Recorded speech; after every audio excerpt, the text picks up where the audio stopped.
y'all. It's your travel bestie, Kat, and we're here with Jeff. Hello. He's going to talk to us about river cruises. Oh my gosh.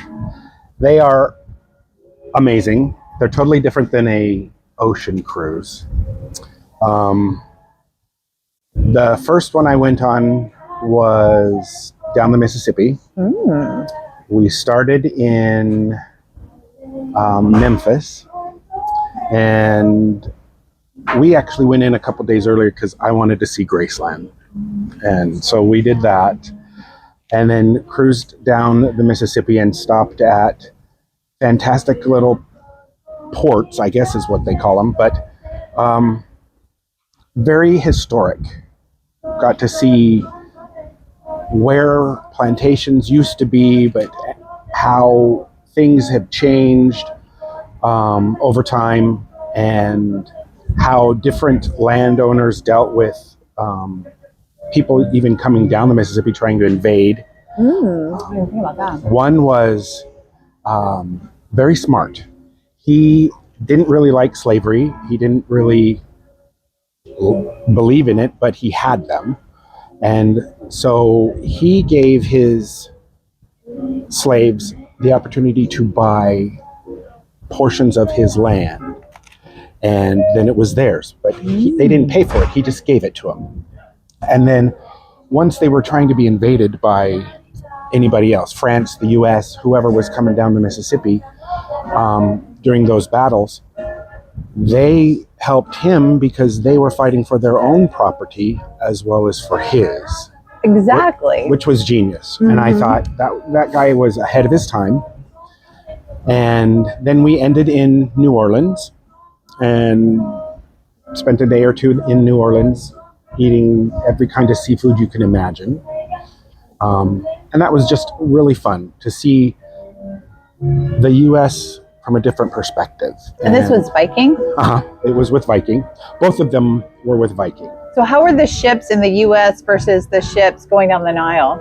Are they similar, different? The one going down the U.S., I think, was a bit larger, but it was more of a flat bottom because of the water. Because it gets shallower? Yeah. And we had to be very cognizant of the time of year that we went, because if the water level had dropped, we would not have been able to go down from where we started. You can sail actually clear from the start, the headwaters in Minnesota, and come all the way down, or I think it's St. Louis. I take that back. Yeah. But that's a very long trip, and we didn't want to do that. But just to see the United States from a whole different perspective was very fascinating. And then for something totally different, and a bucket list for me was going down the Nile. Woo, that sounds so fun. We started in Cairo. We didn't start sailing in Cairo, but that's where we started. And then we traveled down and got on the ship actually in Luxor and saw the ancient pyramids, temples, things that, you see on The Mummy and The Curse of the Mummy and Raiders of the Lost Ark. But it was just so fascinating because that history even goes further than the United States and way, way, way, way back. It was just a really good bucket list. They cooked, on both of them, they had meals that were regional representational.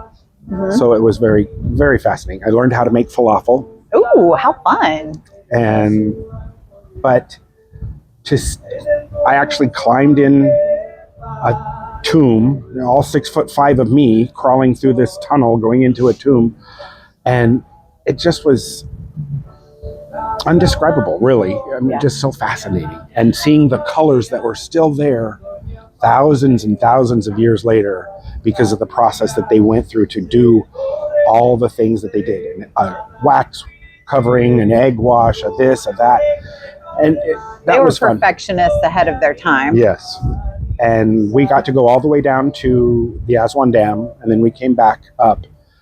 And then we put an extension on that one, and I got to go to my dream place and go to Petra. Ooh. And the Dead Sea. So yeah, I covered myself in mud. I was going to ask, did you get in? And yeah. That's the only place I float, because I'm a sinker. I'm a swimmer and I sink. But there, it was amazing. I floated, and this little mud-covered thing was floating in the water. Nice. And then we went to Petra, and it's not just the picture that everybody sees of Petra, the library. Raiders of the Lost Ark, that thing. That's just one building. It's a whole complex.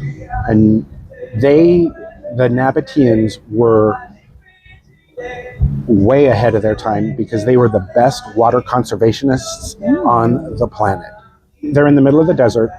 They had cisterns, they had pipes and ditches, like gutters, I'm going to call them, that they collected every bit of water when it rained. And they were the best water conservationists that I have ever read about or even heard about. So that was fascinating too. That's crazy. It was fun. It was fun. Viking takes care of you. We didn't touch our luggage or anything. I mean, transferring from this place to that place, or this excursion to that excursion, they did it all. They just make it seamless. It was. We didn't have to do a thing from the time we started till the time we ended, except we took our luggage off the airplane and we carried our luggage back on the airplane, and that was it. Everything else was taken care of. Now, the one thing I think it's cool that they do, and a lot of people talk about it, is they have an excursion that's complimentary at every port. At least one. At least one, sometimes two, and you get to choose. And then there's options that you can also pay for and upgrade. Correct. But everybody talks about how expensive they are. And I'm like, not really when you think about it. Like, everything's included, plus the excursions, which the other lines you wouldn't get that. There is no nickel and diming. No. You have wine and beer with every meal included, all the transfers, all the excursions. There were some that we went to 1 in the morning and 1 in the evening. Mm-hmm. And so I'm a numbers geek. Putting all that together on a spreadsheet and pricing it out and then comparing it to another cruise line, they were so comparable. Yeah. So you hit the nail right on the head.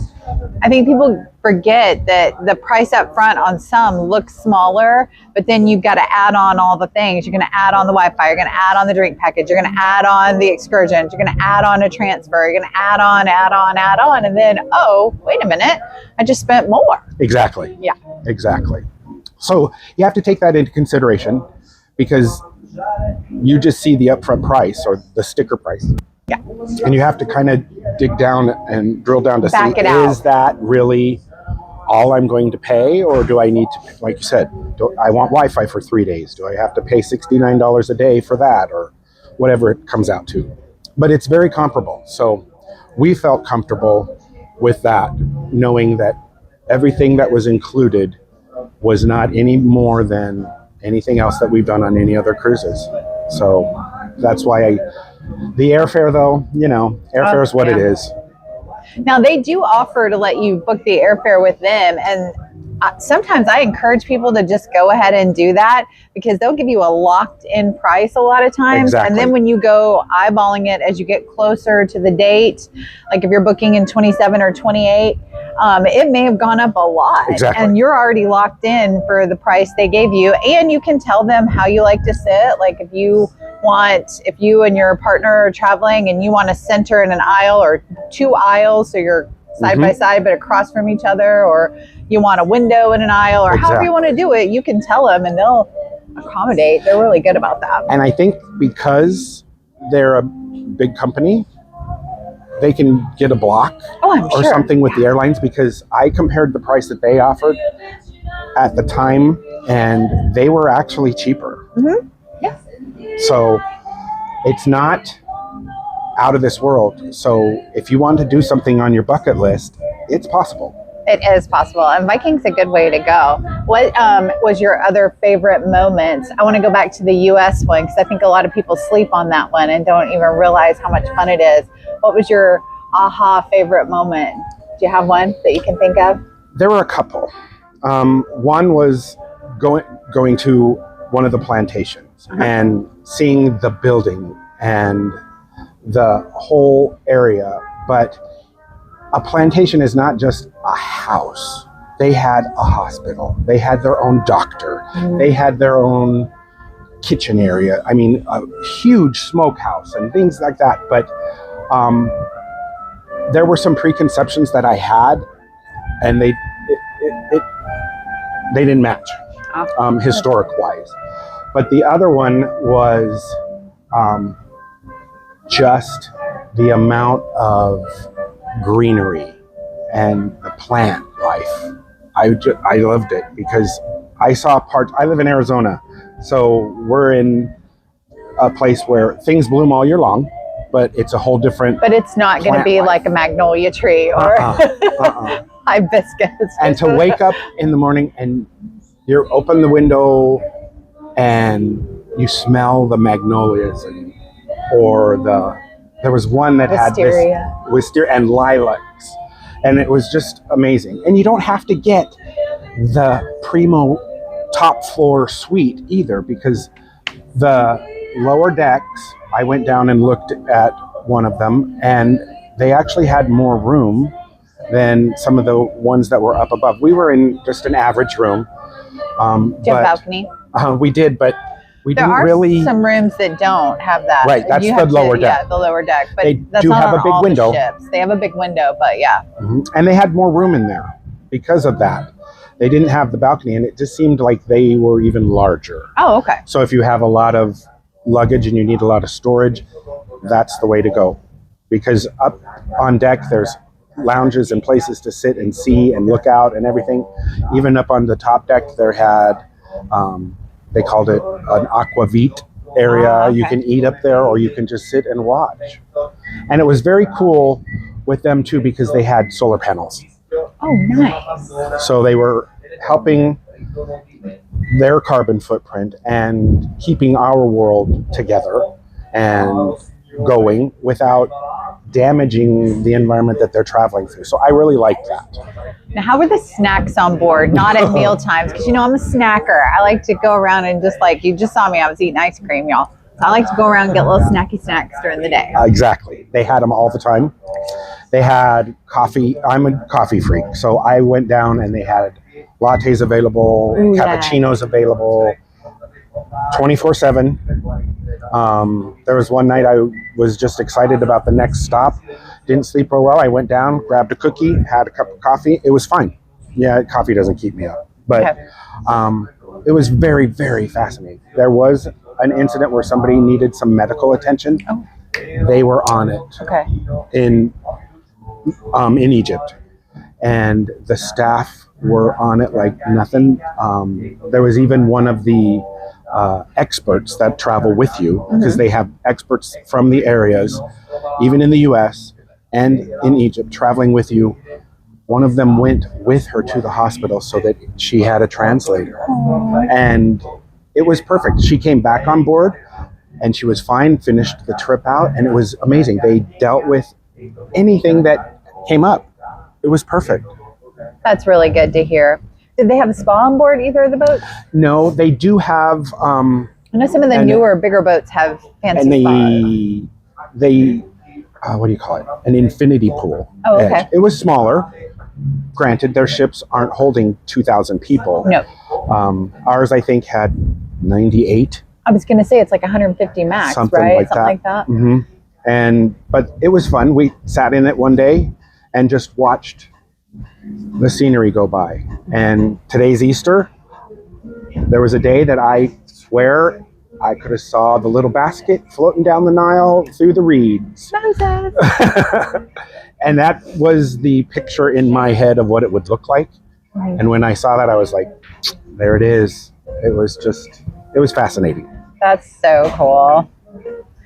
Anything you wish you'd done that you didn't do, or any other Viking one you want to explore? I know I want to go to Iceland. I do too. Actually, we are taking one in 2027. Okay. They book early. They do. They require full payment early, more so than any other cruise line. Yeah, it's usually 6 to 8 months before they're a year and a half. You can call in your travel agent, either one of us, your travel besties can call and request an extension. And if you've cruised with them before, they'll generally happily give it. But usually, it's even then, it'll only be 6 to 8 months before. Yeah, and it's worth it because you can also do an e-check payment and save the processing fee of 3.3%. So that's a good thing. I don't think I would miss. Well, I'm going to go back. In 2027, we're going to Australia, Tasmania, and New Zealand. Ooh, fun. So that was a friend of ours. That's her retirement trip, and she asked us to go with her because we had. They were like, darn, okay, I'll go just this arm. One time. Ow, stop. Okay. So, yeah. Oh, I know what I was curious about, too. Because we've talked about it on the cruise we're on now. What, do they have laundry? Is it expensive? Did you use any of it? Because, we were gone for a couple weeks. You want to have clean clothes. They do, and it's not expensive at all. They don't have self-serve laundry, but they have it on board. And you can send it off, kind of like we do on the ship? Yeah. Okay. I was just curious because I like to do that. We didn't do it on the Mississippi, but in the Nile, yes, we took advantage of it because it was hot and humid on the Nile, and there were some people who didn't take advantage of it, but they had 3 bags of luggage. So I get spoiled. I like going home with clean clothes, and I'm going to try and pack less on my next trip, y'all. I know I say that every time, but I'm going to do it this time. I'm going to do it. I still have things I haven't wore. I've almost worn everything, so I'm pretty proud of me. But still, I pack too much. So it's okay. Everything's fine. Everything's fine. It's great. So if you're questioning it, check into it at least. Don't just, it's too expensive, because it's really not. It's really not. When it all comes out in the wash, as they say, like when you break it all down and do apples to apples comparison, it's going to be either the same or sometimes a little bit less. And they do have some really good specials sometimes where they'll give you 1,000 onboard credit or the silver drink package. I always tell people take the credit because if you're just going to have drinks with your meals, then those are already there. So you don't even need that. And you could use that $1,000 for maybe some of those extra excursions that weren't the complimentary ones. Right. And those are nice. Well, and in the States, they will offer the silver package, the silver drink package. In Egypt, they don't offer it. They do have a full service bar on board, but they don't offer the drink package because they're a dry country. Sure. So you can still purchase them, and their prices for individual drinks that you want to do are not outrageous. They're just regular price that you would pay at home. Oh, do they have Diet Coke on board? Yes, and Coke Zero. Okay. Because I'm going down the Rhine and this year, 4th of July. So I just was like, I need to know. Am I going to be able to get me a Diet Coke? Yes, I'm a Coke Zero boy too. And they had them. So yeah, don't. And if you want to do like I did and you're a numbers geek, plot it out, see what you're paying on one cruise line versus another, and you will see, they were right. Yay. Anything everybody should know? Last bit of advice, wisdom, bunny ear knowledge? Book them early. If you're thinking of going down the river, book them early. They do sell quickly. Talk with your travel agent, and they can tell you when the best time to do your deposit is, because they know when they're going to have a sale or a special promo or something else. Like she said, onboard credit or extra add-on excursions that are on sale. So check with your travel agent and book early. Yes, and we'll get you hooked up, and we'll find the best time of year for you to go. If you want to see the tulips, want to do something fun, want to go to Iceland, join us. We'll go to Iceland with you. Yes, we'll put a group together. Tag below if you want in that group. You could twist our arms. We would go. Have a great day, y'all, and happy Easter. Happy Easter. We're going to put this out a couple of weeks from now, but still happy Easter time. Exactly.